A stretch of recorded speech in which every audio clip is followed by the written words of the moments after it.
sadarilah dirimu bukan yang hak, dan yang hak bukan dirimu. Engkau bukan Tuhan, dan Tuhan bukan engkau. Setinggi apapun makom kau capai lewat suluk tadi, meskipun sampai puncak, tetap saja harus kamu sadari engkau bukan Tuhan dan Tuhan bukan dirimu. Tugasmu apa? Kenali dirimu. Orang yang mengenal dirinya akan mengenal Tuhannya. Tuhan inilah asal-usul semua kejadian. Inilah jalan makrifat sejati. Jadi makrifat yang sejati itu diawali dari mengenal diri. Kalau sudah mengenal diri, akan kenal dengan Tuhan. Caranya macam-macam. Dan jangan salah, kalau sudah mengenal Tuhan, akan kenal hakikat hidup, dunia, dan alam semesta ini seisinya. Kenapa? Karena Tuhanlah asal-usul semua kejadian, asal-usul alam semesta.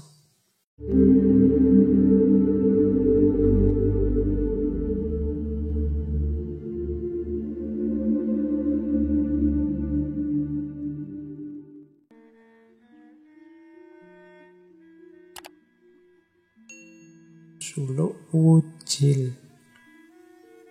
Suluk wujil ini tidak terlalu panjang sebenarnya. Cuma isinya dalam. Jadi isinya tentang hakikat dalam beragama.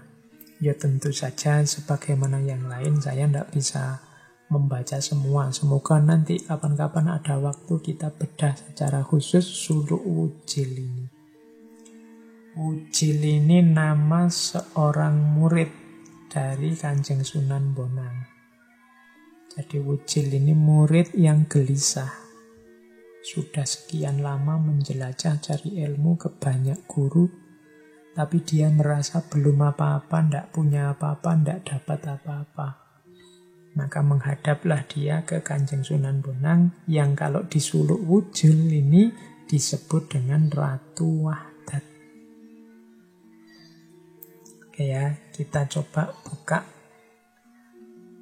dari halaman awal suluk wujil. Itu yang saya beri nomor 1, 2, 3, 4, 5. Itu berarti ya bait urutannya. Saya mulai dari paling awal.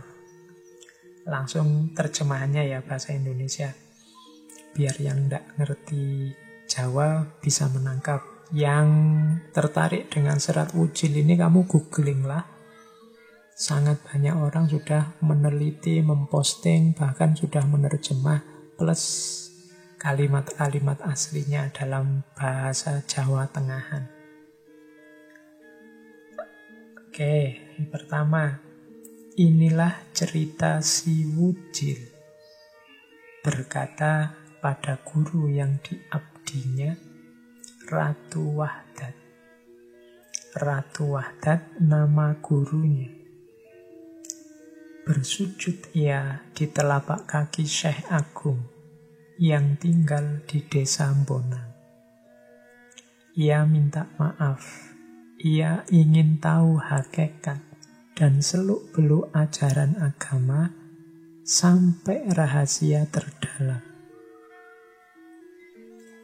Jadi, bait pertama ini menceritakan adanya seorang murid bernama Wujil yang menghadap gurunya yang bernama Syekh Wahdat yang tinggal di desa Bonang. Tujuannya apa? Ingin tahu hakikat seluk-beluk agama sampai dalam. Nah, itu yang kedua kalimatnya Wujil. 10 tahun lamanya sudah Wujil berguru kepada sang wali, namun belum mendapat ajaran utama. Ia berasal dari Mojopahit, bekerja sebagai abdi raja, sastra Arab telah ia pelajari, ia menyembah di depan gurunya, kemudian berkata seraya menghormat minta maaf. Jadi Wujil ini aslinya dari Mojopahit. Sekarang berguru pada Sunan Bonang, Ratu Wahdat, sang wali yang tinggal di Bonang. Dia sudah ngaji banyak kitab-kitab, makanya sastra Arab dia sudah tuntas. Mungkin fikih-fikih kitab dasar cara beragama dia sudah ngerti semua, sudah ngajinya tuntas, tapi dia merasa masih belum dapat apa-apa, belum mendapat ajaran utama. Maka dia nekat protes, tanya dan minta ke gurunya untuk diberi ajaran utama, seraya menghormat dan minta maaf. Dengan tulus saya mohon di telapak kaki Tuan Guru, mati hidup hamba serahkan. Sastra Arab telah Tuan ajarkan dan saya telah menguasainya. Namun tetap saja saya bingung, mengembara ke sana kemari tak berketentuan. Dulu hamba berlakon sebagai pelawak. Bosan sudah saya menjadi bahan tertawaan orang. Jadi ini yang pertama, si Wujil ini menyatakan pada Kanjeng Sunan Bonang, dengan tulus saya mohon guru, saya pokoknya pasrah hidup mati. Kalau yang semua Tuan Guru ajarkan, semua jenengan kajikan, yang sastra Arab tadi dalam bahasa Arab, saya sudah mengerti semua, sudah. Tapi kok masih tetap tidak tenang. Saya masih bingung. Rasanya masih melayang, belum mantap. Dulu hamba berlakon sebagai pelawak. Ini mungkin untuk menertawakan dirinya sendiri. Bahwa selama ini aku ini koyo pelawak. Hidupnya membuat orang tertawa. Jadi dia hanya jadi bahan tertawaan orang. Bosan sudah saya, katanya Wujil. Oke, ya Syekh Al-Mukarram, uraikan kesatuan huruf dulu dan sekarang. Yang saya pelajari tidak berbeda, tidak beranjak dari tatanan lahir, tetap saja tentang bentuk luarnya. Saya meninggalkan Mojopahit, meninggalkan semua yang dicintai, namun tidak menemukan apapun sebagai penawar. Jadi dia sudah menjelajah kemana-mana. Kemudian dulu dan sekarang dia sudah belajar macam-macam. Dan dia simpulkan ternyata tidak ada bedanya kok ajaran-ajaran dulu dan ajaran sekarang itu. Tapi semuanya dia tidak puas. Karena yang diajarkan hanya tatanan lahirnya saja, bentuk luarnya saja. Sampai dia meninggalkan Mojopahit, meninggalkan semua yang dicintai, tapi tetap belum menemukan yang memuaskan hatinya. Diam-diam saya pergi malam-malam, mencari rahasia yang satu dan jalan yang sempurna. Semua pendeta dan ulama hamba temui, agar terjumpa hakikat hidup.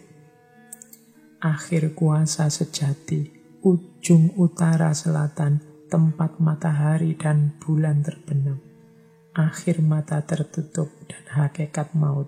Akhir ada dan tiada. Jadi ini si Wujil ini menceritakan susah payahnya dia mengembara mencari ilmu. Mencari ilmu yang dalam, yang hakiki. Selama ini dia merasa hanya dapat ilmu-ilmu yang lahiriah saja, yang tidak mendalam. Semua pendeta, semua ulama dia temui. Sampai ke ujung utara, ujung selatan, sampai tua menjelang maut juga masih belum ketemu yang sejati. Itu yang kelima, dilanjutkan. Nah, ini kemudian responnya Kanjeng Sunan Kalijogo. Kanjeng Sunan Bonang. Dari sini nanti dimulai petuah-petuah dari Kanjeng Sunan Bonang terhadap Wujil. Nanti di bagian akhir memang Kanjeng Sunan Bonang ini memerintahkan Wujil untuk menghadap Syekh Malaya. Syekh Malaya ini ya Kanjeng Sunan Kalijogo. Jadi di bagian belakang serat Wujil ini nanti ada juga petuah-petuah nasihat dari Kanjeng Sunan Kalijogo. Yang waktu itu disebut Syekh Malaya, berarti tinggalnya masih di Malaka. Kalau dalam ceritanya ya antara lain gurunya Sunan Kalijogo waktu bergerak Syekh Malaya dan di Malaka itu Nabi Khidir. Nah, ini jawabannya Sunan Bonang. Ratu Wahdat tersenyum lembut.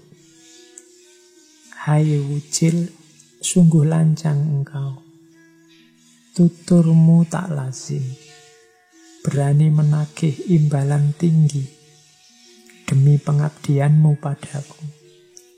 Tak patut aku disebut sang arif, andai hanya uang yang diharapkan dari jerih payah mengajarkan ilmu. Jika itu yang kulakukan, tak perlu aku menjalankan tirakat. Sunan Bonang yang menerima Wujil yang gelisah ini tersenyum terus bilang, "Alah Wujil, sungguh lancang." Ini mungkin menyentil muridnya si Wujil. Tuturmu tak lazim. Ini kan si Wujil ini sudah bertahun-tahun belajar sampai pinter ngerti sastra Arab, merasa belum apa-apa. Terus protes ke Kanjeng Sunan Bonang. Katanya Sunan Bonang, tuturmu tak lazim. Berani menagih imbalan tinggi. Kamu ini kayak orang nagih. Balasan dari pengabdianmu padaku.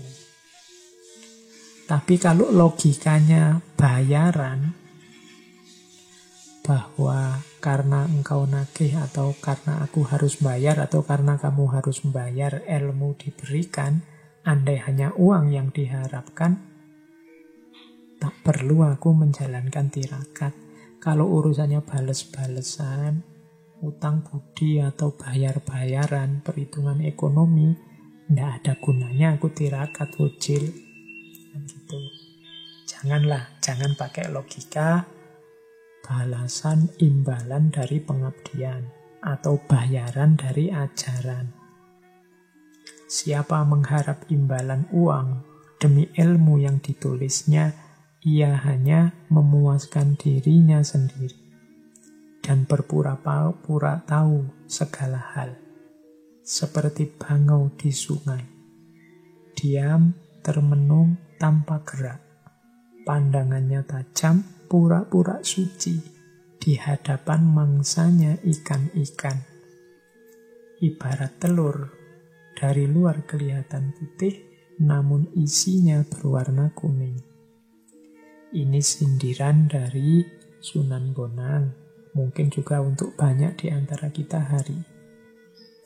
Jadi siapa yang orientasinya uang, mengharapkan imbalan uang demi ilmu yang ditulisnya, mengharap imbalan uang itu ya tidak selalu wujudnya uang, mungkin ingin dipuji, ingin ditinggikan, ingin dibesarkan, ingin diviralkan, yang sejenis itu. Jadi balasan-balasan artifisial duniawi. Kalau ada orang semacam ini orang hanya seperti orang ingin memuaskan dirinya sendiri. Orang ini seperti bangau di sungai. Bangau ya, kalau teman-teman bisalah membayangkan bangau yang kalau sore-sore itu biasanya diam di pinggir sungai, termenung, tidak bergerak, pandangannya tajam, pura-pura suci. Itu kan dia di pinggir sungai itu gayanya anteng, pandangannya tajam seperti orang termenung, tapi sebenarnya dia sedang nyari ikan. Begitu ada ikan lewat, ya langsung habis dimakan. Nah, itu disindir seperti ini oleh Sunan Bonang, bahwa orang semacam itu ya sebenarnya orang yang hanya pura-pura suci. Kenapa disebut pura-pura suci? Loh, kotoran batinnya kan jelas tadi. Ternyata dia berpamrih. Tidak melihat manfaat ilmunya, tapi yang dia lihat adalah imbalan dari ilmunya terhadap dirinya. Nah, ini seperti burung bangau yang diam anteng di pinggir sungai, pandangannya tajam, seolah-olah sedang merenung, tapi begitu ada ikan lewat, ya langsung disamber ikannya. Bahkan katanya Sunan Bonang seperti telur. Telur itu yang luarnya putih, tapi ternyata isinya nggak putih, isinya kuning. Oke. Nah, terus yang ke-8, matahari terbenam, malam tiba, Wujil menumpuk potongan kayu, membuat perapian, memanaskan tempat pesujudan sang zahid. Di tepi pantai sunyi di Bonang, desa itu gersang, bahan makanan tak banyak, hanya gelombang laut, memukul batu karang dan menakutkan. Kalau ini ilustrasi tentang situasi saat itu. Jadi ini ternyata disampaikan sore hari menjelang malam. Akhirnya malam tiba, ya Wujil ngumpulin kayu dulu, bikin perapian. Apalagi situasinya dekat laut, biar tidak gelap. Oke, setelah semuanya beres, masuk ke bait ke-9. Sang Arif lembut berkata, "Wahai Wujil, kemarilah." Dipegangnya kunci rambut Wujil, selaya dielus-elus, tanda kasih sayangnya.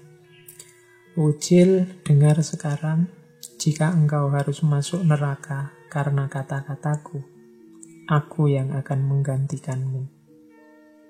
Saya langsung ke 10 ya, biar tidak salah paham. Dengan sangat hormat, Wujil menyembah, seraya mengatakan terima kasihnya kepada Sang Mahayogi. Wujil berkata, "Jangan Paduka, lebih baik hamba Sang Wujil sendiri yang masuk neraka." Karena mereka berdua sudah saling mengetahui maksudnya, maka antara sang guru dengan siswanya itu tidak pernah berselisih paham. Keduanya selalu kompak.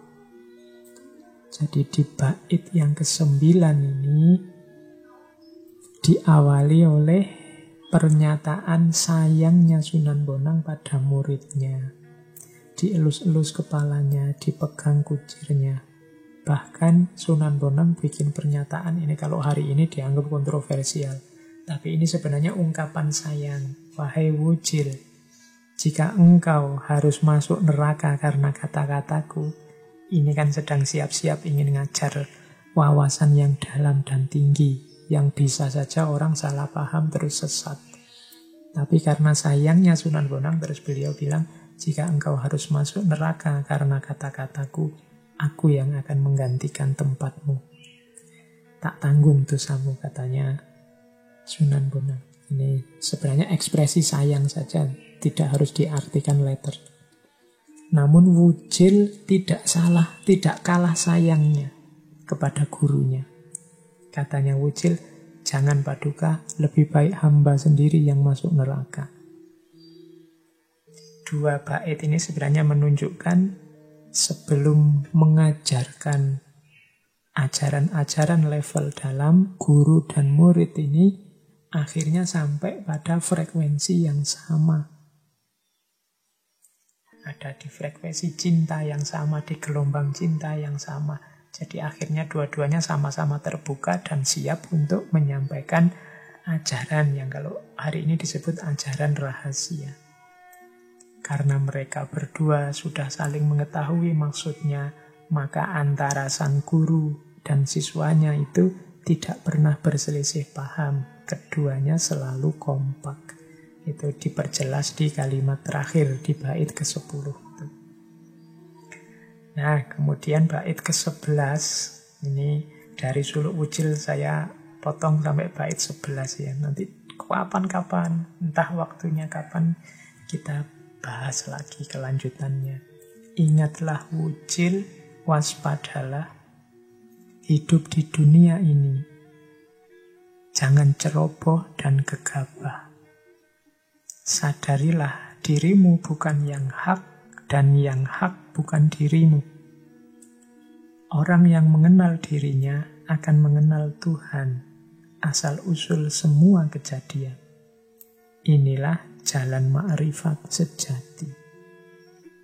Ini nasihat paling awal yang diberikan oleh Kanjeng Sunan Bonang adalah hati-hati hidup di dunia ini jangan sembrono.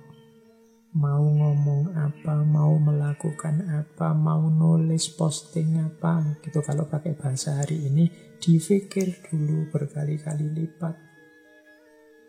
Karena kita ini manusia. Kalau tidak hati-hati, sangat mudah terjatuh pada kekeliruan dan kesalahan. Makanya sadarilah dirimu bukan yang hak, dan yang hak bukan dirimu. Engkau bukan Tuhan, dan Tuhan bukan engkau. Setinggi apapun makom kau capai, lewat suluk tadi meskipun sampai puncak, tetap saja harus kamu sadari, engkau bukan Tuhan, dan Tuhan bukan dirimu. Tugasmu apa? Kenali dirimu. Orang yang mengenal dirinya akan mengenal Tuhannya. Tuhan inilah asal-usul semua kejadian. Inilah jalan makrifat sejati. Jadi makrifat yang sejati itu diawali dari mengenal diri. Kalau sudah mengenal diri, akan kenal dengan Tuhan. Caranya macam-macam. Di Abdus Somad Al-Falimbani kemarin ini juga dijelaskan. Maksudnya mengenal diri, mengenal Tuhan. Jadi kesadaran kita akan diri kita pada akhirnya akan menghadirkan kesadaran akan Tuhan. Dan jangan salah, kalau sudah mengenal Tuhan, akan kenal hakikat hidup, dunia, dan alam semesta ini seisinya. Kenapa? Karena Tuhanlah asal-usul semua kejadian, asal-usul alam semesta. Inilah nanti yang dikenal dengan nama makrifat. Nah, ini di bait ke-11. Jadi, yuk kita potong di bait 11 dulu. Nanti kapan-kapan kalau ada waktu, mungkin situasinya memungkinkan, forumnya memungkinkan, kita bedah lagi suluk wujil.